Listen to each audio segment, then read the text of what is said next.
Good evening. Today is March 23rd, 2019. Welcome to Light at the End of the Tunnel. Kimberly Jones. Jeff LaRouche. What's tonight's topic, Kim? Boundaries. With exes. Especially with exes. Most definitely with exes. So, what do we got to do? First and foremost, set firm boundaries. Yes. Okay, so how do we do that? Well, you got to talk about how you feel.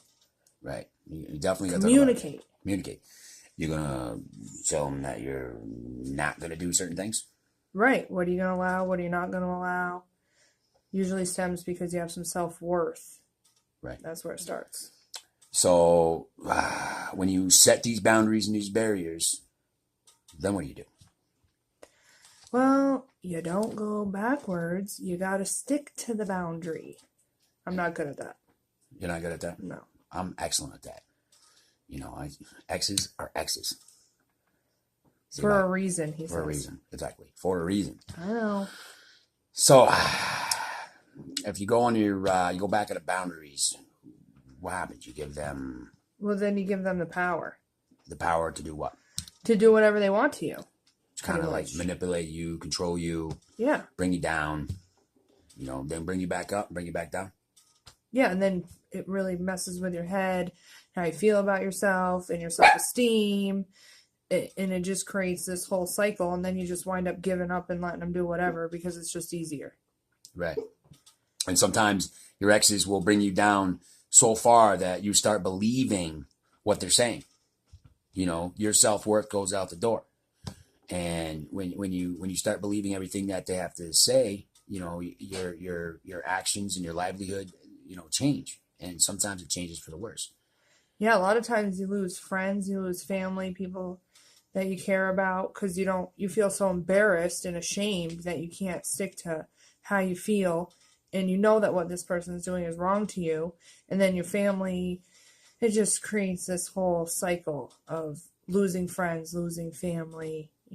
It's just easier to just isolate rather than tell your family and friends what this person's doing to you. Right. So, it gets to the point where your family is telling you, listen, this is not a good idea. This is, this guy's not good for you, or a girl, whatever it may be. But your ex has put so much stuff in your head that you're starting to believe that your family's lying, that everybody else is wrong, and that your ex is 100% right. Oh, yeah. And that you're completely crazy. Right. That usually comes along with it, too. Right. So, when you get in a new relationship with somebody, right? And your ex is, you may or may not have kids with this person, but your ex is, has a tendency sometimes to try to make your new relationship sour. Mm-hmm. So, we all need to be aware of that. We all need to understand that, exes, they lose something that they had, which is control over you, your mind, right? Mm-hmm. So they do whatever they possibly can to make your new relationship bad. Right, because they don't have control, so they want to try to control even your new relationship.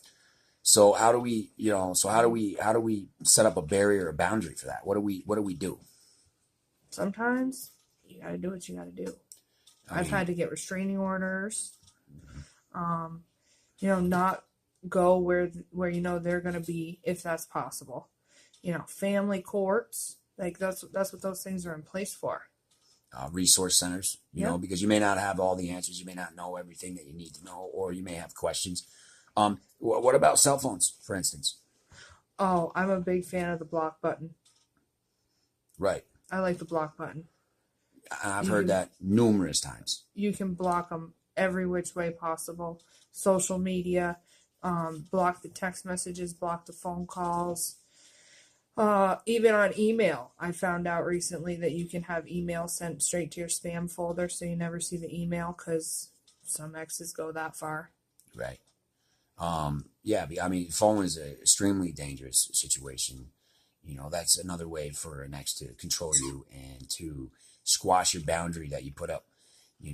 For instance, like what I've noticed too is that, they'll post things on your Facebook page, or, make comments, or, text messaging, a million text messages throughout the day. So when we do that, I mean, there's some people that aren't willing to get rid of their text messages with their ex because they may have children. Mm-hmm. So what type of language should we use? Like, let's say, for instance, like, this guy's blowing you up 58 times in 4 hours on Valentine's Day, or this girl. What do you do? How do you set up a boundary for that? How do you protect yourself? Like, I mean, it's like harassing behavior. It's kind of like stalking behavior. So what do we need to do? I mean, I wouldn't respond. Like, that's my go-to. And even though it like eats me alive inside sometimes, just not respond, or respond in like the kindest way possible rather than feed into it. So what about if I have kids with somebody and they're doing that stuff? I mean, that makes it a little more difficult, but just say, like, if this doesn't have to do with our children, then, I don't really need to speak with you right now. Right, unless it becomes like an emergency, right? Yeah. Right. So, I mean, for me, I believe, honestly, that the best thing that you should do is if he or she texts you 1,000 times, like Kim said, ignore it. You know what I mean? You need to, if you have kids with somebody, you need to get on some sort of routine. Where you have a certain, like a timeline for, you're going to call the kids, you're going to see the kids, right? Or you might have to do like a 3-day split. Like you have the kids 3 days, 1 week, 4 days the next. The other thing is that, obviously you might want to get something established in the courts where, what your visitations are and how that's properly worded. Because sometimes your exes will go to court and then, they'll get the paperwork, but then they'll make you believe that the paperwork is wrong and that they're right and what they're saying is correct. Mm-hmm. Right? So what do you think? Always have to have documentation. Always documentation of everything. Every phone call, every text message, especially when you get into legal stuff with the family courts. Write down anytime you speak over the phone, time, date, what was stated in the phone call, those sort of things. Right. And one of the biggest no-nos is you don't go back and sleep with your ex because that sends mixed signals. Opens the floodgates. Yes. The emotions are flowing through. You might want to get a piece of ass, right? You might want to get a piece of ass. Okay, we get that. But at the same time, there's so many people out there, when you go back to your ex and you just try to get that piece of ass because you're horny, whatever, or, it's going to send some sort of signal that this other person, this ex, has got thinking that there's chemistry. They get the power back. They get the power back. There it is. Yep.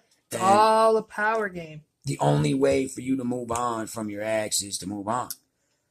Period. It's hard. It's a process. It's not easy. No. It takes time, first and foremost. But at the end of the day, knowing that you can lay your head on your pillow and you didn't give your power up to something or somebody else, it's a good day. Just say no. Yeah. Not today. Hey. Right? Hey. We just say no. Just say no. It's the same thing as addictive behavior. Yeah. I mean, sometimes the ex is like an addictive behavior. It's all we're used to. It's all we're accustomed to. So we have a tendency to go back. I ain't that dude. Not today. Not today. And definitely not tomorrow. Not today, Satan. Exactly. Not happening today. And I'm pretty much thinking that you're saying that a lot of the exes are Satan. Yeah. Right? Oh, yeah. So back to the square one. We got to set boundaries and barriers. Set boundaries. Stick up for yourself. Know what you're worth. Don't settle for less. Right. Look in yourself in the mirror and tell yourself you're beautiful and that you can do better.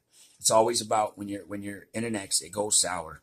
You might feel a certain way about yourself, that you might be worthless and, life sucks, whatever, the poor me's, blah, blah, blah, blah, blah. But the more that you tell yourself that you're a good person, you're beautiful, and the more that you do good will come back to you. Yeah. And, people will tell you a lot of things, but they show you, I've come to the conclusion that I need to not listen to what people say. I need to watch what they do. Right. And people are who they are. And it's okay for them to be who they are, and to allow them to be who they are. Sometimes I need to detach myself from them. Right. So. I mean, there's so much time that can go by where you're getting accustomed to living to a shitty lifestyle. You know what I mean? Like somebody can only bring you down for so many times where you finally wake up and you realize that this isn't the way I want to live. Yeah. So if you don't know, ask somebody. Raise that hand, ask questions. What do I need to do? Will you help me? Where can I get resources? You know what I mean? You might have to move. Mm-hmm. You might have to change your number. You might have to block them on Facebook. You might not have to intervene with their family, with their side of the family. You might have to go third party and get visitations with your kids. Yeah. Yeah. Right. You gotta do what you gotta do for yourself. Exactly. So what are you worth, Kim? I'm too expensive for you, especially. That was a good answer. I know. So, anyways, but she knows it. That's the difference. You know, we've both had shitty ass relationships, and you know, we're tired of living that lifestyle. And you know, I had to take and sit back for about a year before I got involved with somebody else. And you know, I took an inventory of what I was doing possibly wrong, or what the cons and the pros of my life were, and where I wanted to go. You know, if you're getting clean per se, right? You can't be in a relationship with somebody that's using. Or if you're in a relationship where somebody's abusing you mentally, emotionally, physically, you know, bringing you down all the time, and you get away from this person, you need to take a step back and realize that that's not what you want to do. And you might want to take time to get to know somebody before you start having feelings, emotions, and of course, having sex with them. Pay attention to the red flags. Thank you. They're red for a reason. What are some of these red flags? Well, you know, I've been told to make a list, right? Like make a list of what you want out of a relationship. Mm-hmm. You know, so I mean, there's some pretty basic necessities to life, like housing, job,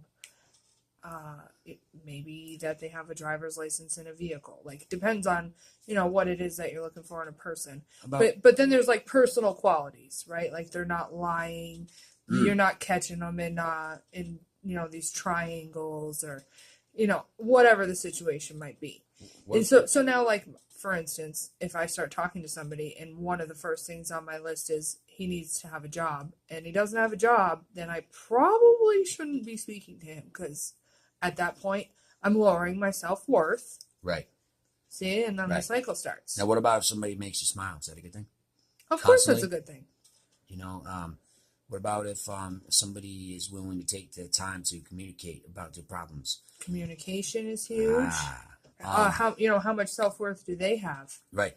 What about when somebody takes the time to look in your eyes and when they're talking to you? Conversation, you know, interests, right? Do you have like the same interests? You enjoy doing the same types of things? I mean, not everything, obviously, but you guys enjoy some of the same hobbies. Do you enjoy listening to the same music?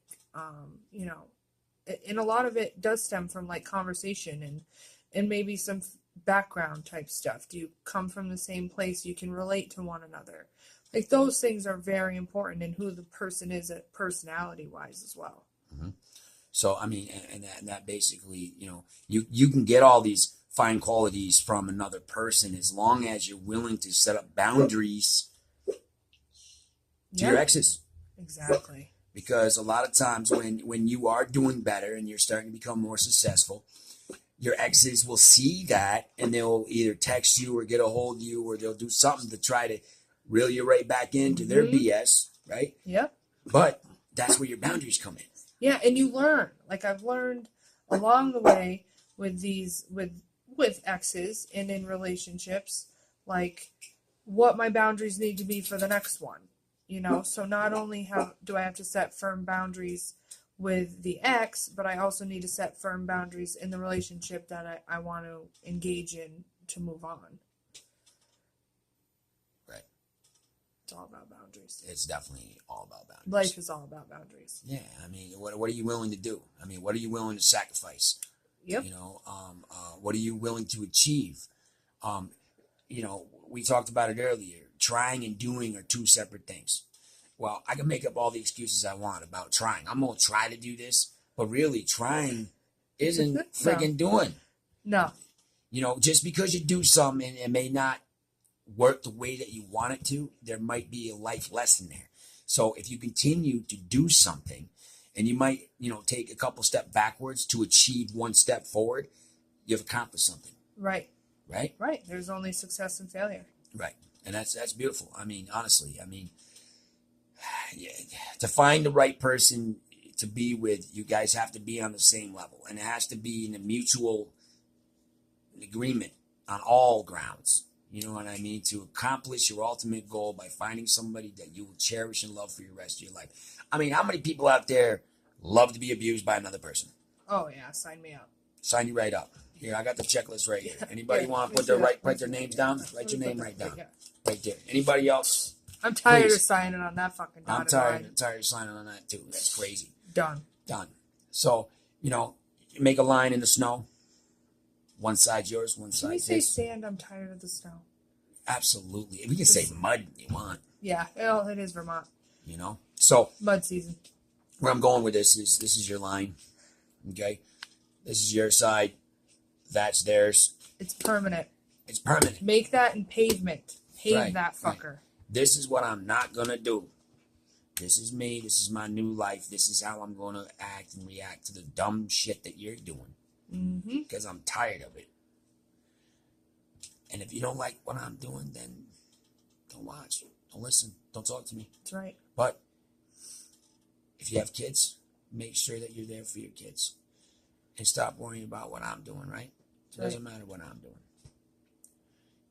I'm not going to worry about you. Don't worry about me. But when it has something to do with the kids, then we'll find a way. I wouldn't say necessarily to meet in the middle, because really there's no middle ground besides your children. That's right. Right? And that's the only thing that the other parent or partner ex has to worry about is the children, and leave it at that.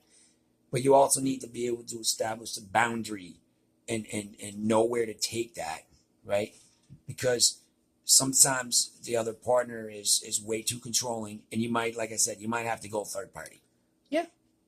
In the courts and all that jazz. So, what do you think, Kim?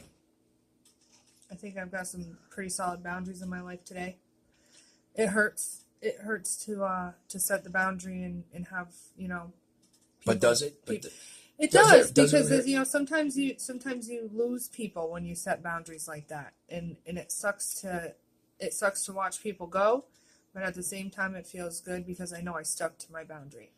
Where have you gotten in life by setting your boundaries? Have you gotten farther in life? Absolutely. That's all that matters. Right. And sometimes when, like you said, Kim, when you are setting boundaries, you're going to hurt people. People are going to disappear. But those people that you may have hurt aren't ready to step up and hop on board with what you're trying to accomplish in your life. Right. You're trying to be successful, right? Mm-hmm. In all the aspects of your life. Yeah. And some people are meant to stay and some people aren't. Right. So, And it's okay to say goodbye. yeah. I'm learning. Well, goodbye. Bye. This is Light at the End of the Tunnel. Kimberly Jones. Jeff Roosh. Y'all have a good night. Good night.